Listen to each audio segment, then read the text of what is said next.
Bollywood industry में first Khan के नाम से दिलीप साहब को आज भी जाना जाता है क्योंकि दिलीप साहब ने अपनी पहचान इस नाम से बनाई।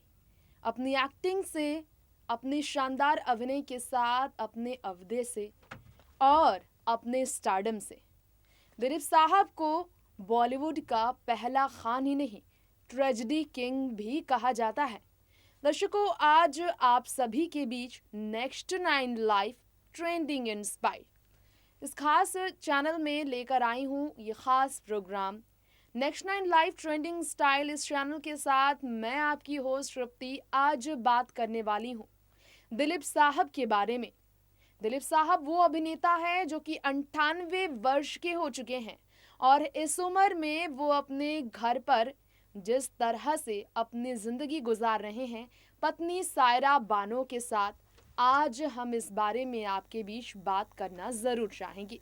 जैसा कि आप जानते ही हैं कि दिलीप साहब प्रोलॉन्ग्ड डिजीज से सामना कर रहे हैं। उन्हें काफ़ी समय से अपनी बीमारियों के कारण देश दुनिया भर में जिस तरह से उनके फैंस हैं उनसे प्यार तो मिल ही रहा है, लेकिन दुआओं का असर है कि दिलीप साहब अब भी पूरी तरह से बीमारी से लड़ रहे हैं। लेकिन बीमारी के इस स्थिति में भी दिलीप साहब का ख्याल रखने वाली सायरा बानो ही हैं जो कि अपने पति के साथ जीवन भर एक बेहतर जीवन संगिनी का किरदार निभा रही हैं असल जिंदगी में। दिलीप साहब की बीमारियों से लेकर बीते साल दिलीप साहब पर कैसे दुखों का पहाड़ टूटा जब उनके दोनों भाइयों का निधन हुआ, इन सब पर हम बात करेंगे। आज हम आपको बताएंगे कि दिलीप साहब अपनी बीमारी में अपने घर पर क्यों कैद रह रहे हैं, क्या है उनकी बीमारी की पूरी सच्चाई और कैसी हो गई है उनकी ज़िंदगी बुढ़ापे में, इस पर हम बात करेंगे। तो आइए हमारे खास प्रोग्राम में ले चलते हैं आप सभी को बेहद स्पेशल रिपोर्ट की तरफ। ज़रा जानते हैं दिलीप साहब की ट्रेजेडी से भरी इस जिंदगी के बारे में। देखिए रिपोर्ट। बॉलीवुड इंडस्ट्री में वेटेरियन एक्टर दिलीप साहब ने जिस तरह से अपने शानदार फिल्मी किरदार से अपनी पहचान बनाई, वाकई में चिंता जाहिर है उनकी सेहत को लेकर हर किसी का करना।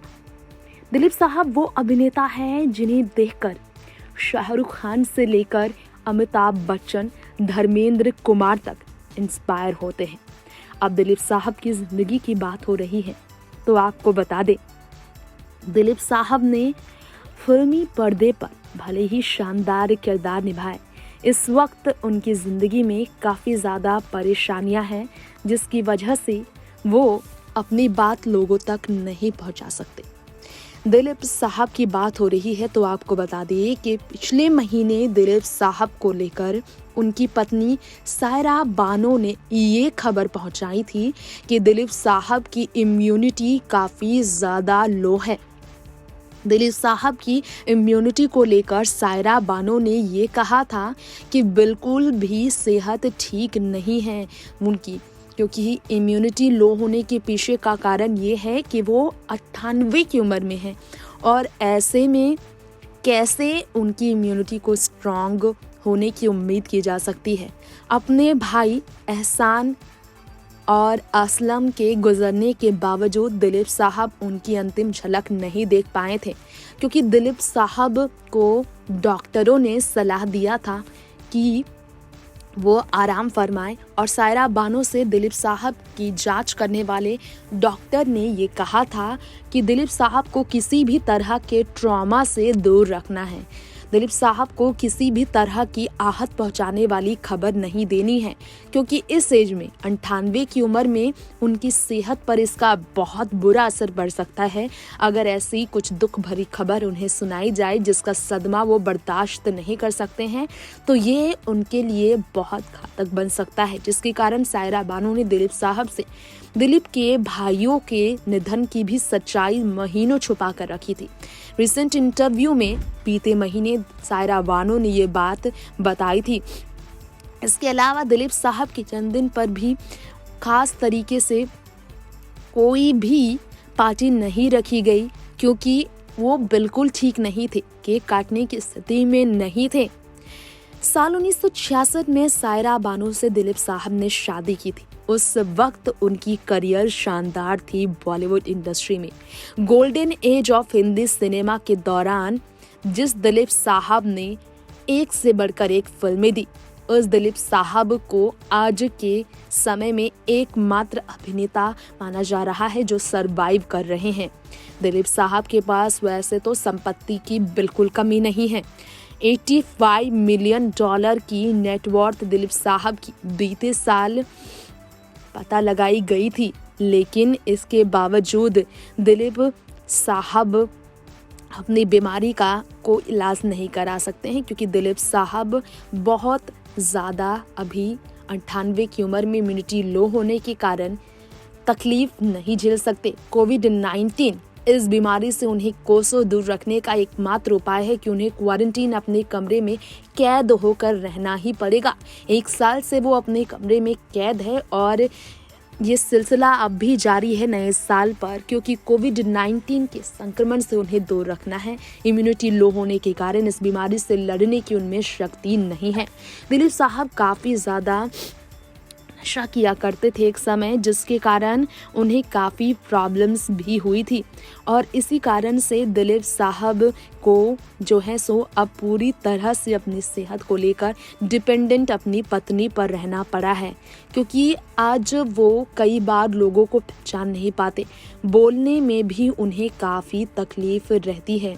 और अगर डिजीज़ की बात की जाए कि दिलीप साहब को आखिर कौन सी बीमारी है जिससे वो काफ़ी समय से जूझ रहे हैं, तो बता दें कि उनके मेडिकल रिपोर्ट्स को लेकर सायरा बानो ने कहा था कि निमोनिया के कुछ पैच जब हुए थे और इसके बाद ही उनकी कंडीशन बिगड़ी थी। जी हाँ, निमोनिया के पेशेंट रह चुके हैं दिलीप साहब। प्रिकॉशंस तो वो पूरा ले रहे हैं, क्योंकि उन्हें किसी भी तरह की परेशानी का सामना करने की इस वक्त ताकत नहीं है उनके अंदर। नेक्स्ट 9 न्यूज़रूम से तृप्ति की रिपोर्ट। तो दर्शकों, ये था हमारा आज का शो ट्रेजेडी किंग दिलीप साहब को लेकर। दिलीप साहब और उनकी पत्नी सायरा बानो आज अपने पूरे आलीशान घर में अकेले रह रहे हैं। एक तरफ पाकिस्तान के पेशावर में उनके पुश्तैनी हवेली को बदलकर म्यूजियम में कन्वर्ट करने का नेशनल फैसला आया है, राष्ट्र की तरफ से ये फैसला लिया गया है। तो दूसरी ही तरफ दिलीप साहब के भाइयों की गुजरने की वजह से ना तो उन्होंने बीते साल अपना जन्मदिन मनाया और ना ही सालगिरह सायरा बानो के साथ दिलीप साहब मना सके। लेकिन स्थिति काफ़ी ज़्यादा बुरी होने के कारण दिलीप साहब को अपने कमरे में क्वारंटीन पूरे 1 साल से रहना पड़ रहा है। दोस्तों, वक्त हो गया है आपसे विदा लेने का। फिल्मों की ऐसी ही तमाम खबरों के लिए देखते रहे आप next 9 live trending and style. और इसी के साथ अपने मन पसंदीदा सितारों के बारे में जानने के लिए कमेंट बॉक्स में आप हमें कमेंट करके ज़रूर बताएं। और आप हैं कितने बड़े दिलीप साहब के फ़ैन, ये भी हम आपसे जानना ज़रूर चाहेंगे। तो दिलीप साहब की फेवरेट फिल्म आप हमें ज़रूर बताएं जो आपको पसंद है। कमेंट करें। लेते हैं आपसे इजाज़त। देखते रहे चैनल और जुड़े रहें, सब्सक्राइब करें इसे, बेल आइकन को दबाना बिल्कुल ना भूलें। नमस्कार।